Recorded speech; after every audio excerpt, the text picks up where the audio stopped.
Hey, you know what? PJ, we tend to go live like 9 o'clock hits. We could be in the middle of a conversation, and DJ will see the 3, 2, 1. Okay, it's time to go live. Yeah, Same here thing we on go. my end. That's right. Exactly. Welcome everybody to another episode of Sales Chatter, and today we are going to talk about business, family, the good, the bad, and we should have actually said the unbalance, because if y'all are anything like us, sometimes we find there's an unbalance, and it's been a mission for me for years now to try and help salespeople really create that life, and the business kind of surrounds our life. But how many times have we not created that and allowed the business to control our life?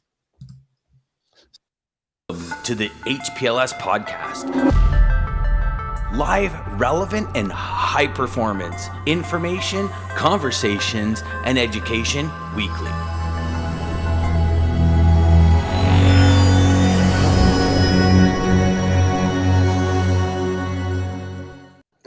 Oh, Jeff's getting smoked this week.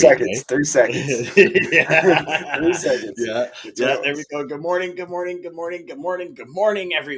Yes, good morning, Happy Tuesday. It is. Tuesdays are awesome. Like Mondays and Tuesdays are probably some of the best days of the week. I don't know, and a lot of people call me crazy for that, but I agree completely, because I feel like we still have the majority of the week, so like there's still so much that can be done, and so like it's exciting to me, like, yes, okay, we're not through the week yet, let's what can we do? So yeah, I guess it all depends on how your weekend was before, because if you really hit it hard that weekend, Monday is recovery, right? Just hell, and then Tuesday is like, all right, now I'm ready to start my week. yes. I remember those days back in my 20s. Yeah, I remember those. I remember those days yesterday. So yeah, it's amazing, eh? So let me ask you this, because DJ, you brought up a very, very cool point there that I think needs addressing. Yeah. How many of us on like Thursday look back and go, "Oh my God, I have so much more to do, and there's only like a day left"? How many people do that? Do you guys do that? For all you watching and listening, yeah, and it's isn't it insane how fast time is going? Like I remember going. I used to play beer league hockey, shinny hockey with the boys, and I remember going.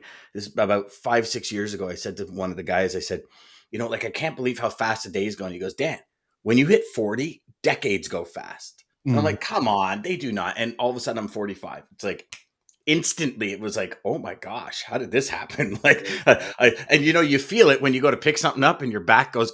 You're like, what the hell was that? Or you go to get out of bed and your knee twists. You're like, oh my God, what was that? And you're like, what is going on here, man? I'm 20 years old. I should be like super powered through all this. You're like, no, dude, that was half your life ago. You were 20 years old. Yes, the brain doesn't comprehend, right? Yes, Lisa says every week. She goes, yeah, exactly.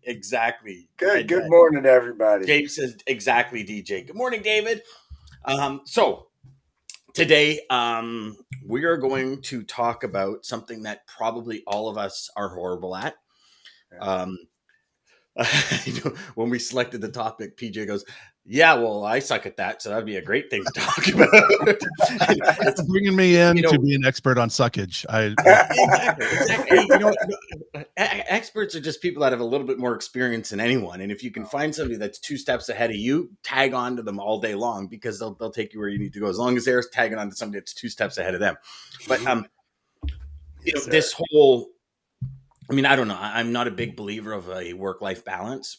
I think that, no matter what, if you're a high performer, your business life takes up probably a lot more time than you would like from a balance perspective. But I believe there is balance in presence, balance in being there, right? I as much as it pains me, a lot of when my kids were younger, my wife was in a huge part of her career, and it was like we would literally be talking to each other, both of us speeding from different directions to daycare to try and get the kids in time. Yep. And then her career kind of ended once businesses closed, because she was in HR and payment services. But it was like ours just kind of took off, right? The nighttime, the things not working right, the operations people calling and everything. And I found myself like sleeping with my cell phone. You know, like customers calling at 2 o'clock in the morning because you're like, oh, yeah, I'm available 24/7. You just call me anytime. It's like, and so, and here's what I realized, and this will probably, I think this will be a good kickoff, is what can really get accomplished at 3 o'clock in the morning. Right? Like if paperwork's wrong, who's changing the paperwork at 3 o'clock in the morning? Because everyone else is like, dude, I'm sleeping. There's nothing you could do. I will say I've accomplished some very weird shopping at 3 a.m. From Amazon. I'm like, what the hell's this? What did I just buy? That looks pretty cool. I need one of those. I need it. I need to know. Actually, it's a super interesting question because this morning I didn't know what the topic was, so I was literally thinking about that this morning in regards to how. So you mentioned you're 45. I'm 53, and my kids are older, and I have a 24-year-old and a 20-year-old in college, and the rest, right? I got 5, so I don't remember the rest. Anyway, so you and DJ, you guys both like went without TV for a couple. We almost of years, have a football team. Yeah. We almost have a football team. I could be the punter, right? Like every year, I keep thinking I could be the third string punter for the Bears, and then. So, but I was thinking about like when I was growing up, or my generation, right, Gen X, like when we were in the workforce, we really there is a belief and an expectation of self-sacrifice when it came to work. Work was the pinnacle, right? That's what you hung your hat on, because that's what everyone asks you. What do you do? Right? First thing, hey, I'm DJ, and blah blah blah. What do you do? Well, I do this, and that's how you identify yourself outwardly, at least, to everyone else. And I was thinking about, because when my daughter was growing up, she was always like, I just want to work hard and get paid, and I want to have my own time. And I'm like, yeah, it doesn't work that way, right? Like it just that's not corporate America. But now with the Great Resignation and how the millennials. Did you call it the Great Resignation? Yeah, I did. I love that. The Great Resignation. Oh, wish I had an echo thing on my board. Anyway, with that happening, I think that what that is a lot of people actually realizing, hey, my life is more than just the 4 walls of a corporation, and what is important to me really should be equally as important as what my job is. And I think that's what we're seeing today, or at least over the last 18 months, I guess, of what this Great Resignation has been, is people trying to calibrate that and trying to find that balance. And it's hard to do, but I don't think it's impossible. And I think that, working from home has forced a lot of people to try to figure out what that work-life balance is. And if you guys, actually, I don't know why I was just thinking about all this. If you remember early on in the pandemic, there was a gentleman who was, I believe he was in Asia, and he's on a conference call, and his little daughter came in, and she was like, doo, doo, doo, doo, doo. Yes. And remember the mom was trying to sneak in and grab the kid, and she was like crawling down on the floor and kind of grabbed her by the collar and pulled her back. If you think about it, that is old school hammering into current reality, right? Here's a man. He's like, oh, I'm a gentleman. He's like, hey, I'm supposed to be Mr. Business Guy, and I'm working, and I can't let my family interrupt this. And then you take that a few months forward, and all of a sudden you have you have people with Zoom with puppies on their laps, and their kids in the conversations all the time. And that's because that is life, right? Like life is messy, the balance is hard. And I think that as we hopefully get better footing moving forward, I'm hoping there's a more intentionality, and there's more people really understanding what the balance is and playing that out for both their corporate life as well as their own. Oh man! They've even turned it into commercials about it. Like I think it's Folgers, where the guy stands up and he's in like his shorts, but he's got a shirt, a tie, and a jacket on, and he stands up and he's like in his shorts and he moves his camera. So they're even making fun of it, and it is. And there's two folds with working from home, right? Like I've worked from a home office for years, and then went back to a corporate office, and then back to a home office. My first time around when I was working at a home office, I never stopped. It was actually worse than when I was in a building when I physically had to get up and leave. So I would be up at 5 a.m. and typically I would do the gym and then I would be gone to work, shower, change, go to work. Same thing would happen, except you shower, change, and you're immediately here. So there's an extra hour in the morning that you're putting time in. And then I found, and love your guys' take on it, I found it was, just give me 10 minutes. I just got something quick to do. And that 10 leads to 20, leads to 30, leads to 50. And all of a sudden, before you know it, my wife would come in and say, okay, we're going to bed. And I'm like, what's going on? And it's like, and it was bad. Like it was very, very, for me anyways, it was horrible because it was like this pursuit of a big dream. And that trumped everything. Yep. Everything, including family, including my wife, everything. It was, and I told myself lies that it didn't. I was like, oh, no.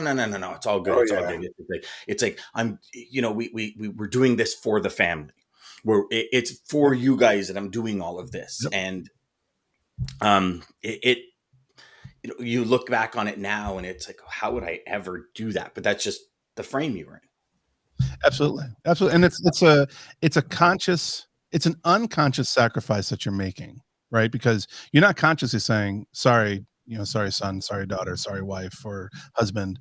I'm choosing work over you. You think about it as I'm doing this for you, right? I am just like Nick's saying, right? I do this for you because this is how I get through the day. And this is how I'm able to focus on it. But, I don't know. I think you're absolutely right. Well, and PJ, you brought up some great things with what you talked about. First, I want to mention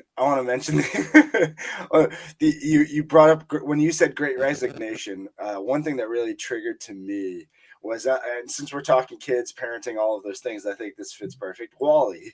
Have you ever seen the movie WALL-E? It really blew my mind the first time I seen it because there's these people floating around and it was kind of like, when you said Great Resignation was kind of like in the movie when they stopped staring at the screen and they seen the real what was going around. And they're like, hold on, what is this?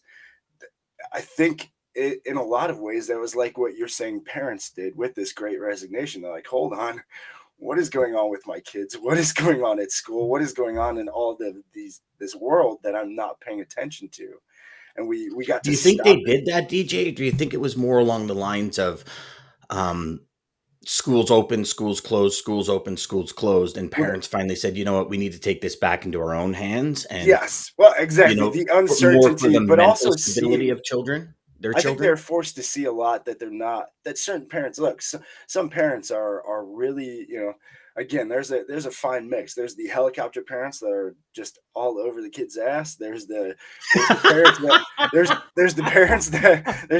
that I've never heard that before. That is awesome. There's the parents that do a good mix, and then there's the parents that don't give a shit. And the parents that don't give a shit, or the parents that do a good mix, I think they got the blinders pulled down and got to see, like, hey, look, this is all what's going on out there in the world when you're, so focused on work. At least that's what it did for me. Yeah. So let's. So Kenneth says at 3:30 I do back office work and read industry articles. Yeah, 100%. You're still working. Yeah. Nick says, but what is life and what is unprofessional? Balance is harder now. I think that's a great question. Damon says, I've been able to get loads and make arrangements at 3 a.m. You'd be surprised what can happen. One example is working with Day and Ross's line haul. The BC shipment would get canceled at 3 a.m. I'd call the central dispatch number, and so many times I was able to get shipments to other Western Canada on their trailers just because I made the call. Same goes for repairs and many other things. I would much rather try to solve a problem immediately than leave it till morning, especially with any delays. If they weren't reported immediately, it could cause chain reactions in people's supply chains, etc. And actually, Damon is very right there. Yes, agree. Because I have left numerous messages for customers at 3 a.m. knowing they wouldn't pick up, but when they're up at 6 a.m., they start putting out Right. the fire as opposed to 8 a.m. when you get in the office. Yeah. Nick says, very reconcilable, Dan. I do it. Yeah, that was the comment that PJ was talking about. I do it for you exactly. Yeah. Says, before you thought about work between 7 and 7 and family was after and on weekends. Now everything is together and juggling it all at the That's same the hardest time. thing, because we're working for high achievers. I mean, we're working nonstop. Lisa says something here, finding balance in the balance. I like Well, that. and actually Ooh. that's the key, I think, right? Yeah. Finding balance in the balance, because it's very easy to get thrown off and to have too much in one pot. If you want to talk about supply and demand, everything in life is about supply and demand, and you really only have so much. And the one thing that we have that you don't know when it will run out, but you seemingly have an infinite supply of, but you really don't, is time, right? Yes. And there are moments, especially as a parent, there are moments that you're going to have where your children are going through milestones and are going through rites of passage and are going through certain things, and you don't want to miss that.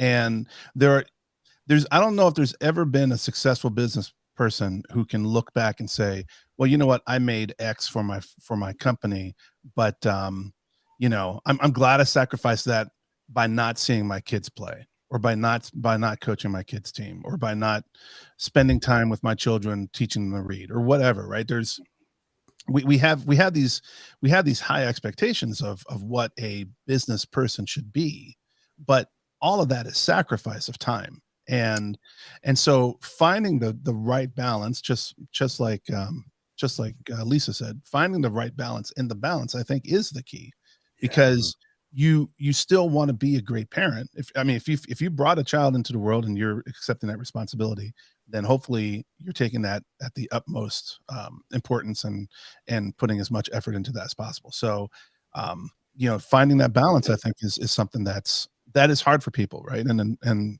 that's why we're talking about it. Yeah. Mm-hmm. Mm-hmm. Yeah. It's also, I can speak from personal experience. I did the coaching, I did the kids sports. And parents can be very judgmental, right, on each other. And it was, what I found was I was asking the questions, how does that parent have so much time, but I don't? So to be like, during the day, stuff at school during the day, and you have certain parents that can get to the school every day, all day long. And it's like, okay, I would always ask, like, what are they doing that I'm not?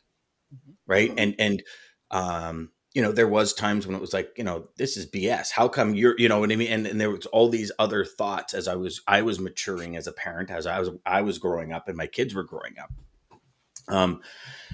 It was interesting because there's no playbook on it.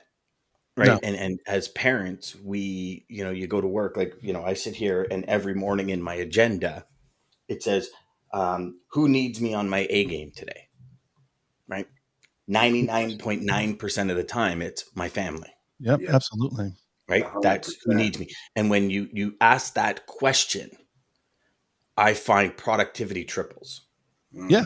Right. Because Every time you stare at a blank screen, every time you kind of sit here and you get lost in app amnesia, it's like, does my family need me to scroll through LinkedIn right now and read people's BS, or does my family need me to produce? Yeah. What does my family need me to do?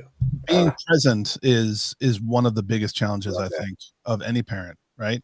Just Yes. even now, my kids come in and I'm like either looking at something or whatever, and I know I'm paying attention. I know I'm giving the These are the worst invention ever for them. I know, right? I'm given the baseline mandatory answers of what I'm supposed to do as a parent, right? But am I really focused on the kid? And I've been thinking about that lately as well. Like, I got to put that down. I have to be able to just, as seemingly simple as a question may be, being there is the most important thing. And I mean, you're absolutely right. I love that. Who needs me to be on my A game? I'm definitely going to use that. Mm-hmm. One of my mentors always said, they said, if you're looking for that balance, here's what you do. Okay, you're listening to it and you're in tune and you hear this thing going off. When it's done, hey, can you give me 10 minutes? And you leave. and then you come back to the conversation. And it was Brian Byro that said, he's very big on presence and seizing the woo and joy. And he was like that. He was at a major logistics company and transportation carrier, and he was never around. And when he finally realized that switch to his family, it was he talks about being fully present at every given moment. And that's the gift. The past is history, the future is a mystery, the gift is now. It's why they call it the present, he says. And it was interesting because you start thinking back to how many conversations we have. Oh yeah. Oh yeah. Oh, I just got a couple of emails. And it's like, we don't consciously think that that's rude or ignorant or any, but it's if you're on the receiving end, but if you're on the other side, are you serious right now? Like, excuse me, my kids are 20 and 22. Yeah. And it's like, we were on vacation, Wi-Fi shut down, and it was like the world was ending. The world stopped. Like, oh my God, that's what the nonverbal communication is saying, right? This in my hand is more important than you. Yeah, 100%. Helicopter parents, I'll use that. Nick Romer, finding balance in the balance. Sorry, we already did this. Sorry, apologize. Love that, Dan. And then John says, love this show. Thanks, John. Hey, thanks, John. Hey, so we're talking about balance. I got to throw this out there because I just seen it on Lewis House yesterday. I forget who he was talking to, so I'm so sorry about whoever he's talking to, but it was some kind of life coaching. But he talked about you only have 10. Everybody only has 10, and he broke it down with Lewis, and he said you only have 10, and there's 4 categories or 4 areas of your life: work, I think relationships, health, and one other thing. And he said you can, but 10 is the max. So if you're doing a 3 here and be realistic with if you're giving it all, you're putting a 4 there. But he talked about balance and about working in seasons. And so doing things, and he was so right, because I've gone through that recently. That's been kind of my battle and focus that I didn't notice I was doing. But these past 2 years, especially COVID and this whole thing, it was being very aware. So awareness and being really mindful to what's going on around you in your environment, but like your family, if your family needs more attention. And it's kind of like the seasons. And so so I'm a 4 in family or relationships, I'm a 2 in work, but my health is not really that, I'm using up all of my energy in these, because you can only use so much. There's only so much that we can. If we're giving a 3 or a 4 effort in work, we're letting somewhere else slip. You see what I'm saying? And so it was just that balance and constantly really checking in.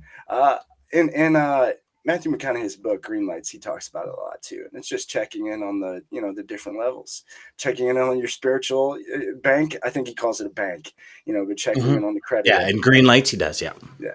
So, that's a great book. It is a great book, actually. He's a great guy. Anyway, he really is. When you actually dig into his life and the type of person he is and stuff, like, he's an amazing man. He is. I remember he was on was he on Oprah? I think it was, and on the Oprah channel, and she did an interview with him, and he's like, my wife said, you need to get the hell out of here right now. And he like sent him off into the desert somewhere in like a little tent to write the book. And he goes, but it was the most freeing experience. And he goes, and see, this is what it's all about. He goes, like, you got to understand, as an actor, you guys see us on this screen and it's like, oh my God, that must be awesome. He goes, you know how many hours you got to lock yourself in a room to remember a script? Mm-hmm. He goes, you got to study the characters if you're playing, like, when he did Dallas Buyers Club and all this kind of stuff. Like, he's done some pretty significant roles. He goes, like, the toll on my body to lose all that weight and to gain it back and to master the movements of people. Like Johnny Depp was saying when he was, Jack Sparrow, when he was kind of like trying to master the Rolling Stone guy, the guy that's pickled himself. Come on, Steven Tyler, one of those. No, not him. The guy that just won't die. What's his name? Alice Cooper. No. Alice Cooper. He wasn't part of DJ. What, from the Rolling Stones? Oh, Rolling Stones. Oh, I didn't hear Rolling Stones. Guitarist. Not Mick Jagger, but No, gosh, he's like infamous. The guy's done every drug under the I know planet. what you're He's talking pickled his about, and I body. can't Like think of the name. COVID couldn't even kill he him. has no blood. It's just heroin. Anyways, him. He goes like Johnny Depp says he spent like 700 hours watching how he moved Jagger? and all that. Somebody will know his name. I believe Keith Richards. Thank you, Jeff. Thank Jeff, you. Mr. Alice Researcher, Cooper. Mr. I mean, I know Jeff. I was off DJ, but Alice Cooper. Hey, come on. I need stronger coffee. I didn't catch this. I didn't catch Rolling Stones. I'm sorry. I didn't catch that part. So, so we look at, them and how they master their craft. Like you look at perfect examples of Jim Carrey recently. Jim Carrey says, I'm retiring from acting. They said, why? He says, I'm spending more time with my grandchild. I missed it with my daughter. I'm not missing it with my grandchild. Yep.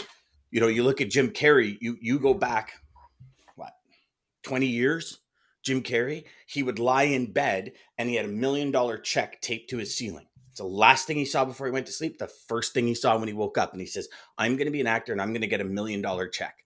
When he got his first $1 million check, he put a $20 million check. When he got his $20 million check, he put a $30 million check. And he just kept doing that, the repetition, the first law of learning. And this was his thing. So he's come out and said, like, my life was the pursuit of that goal.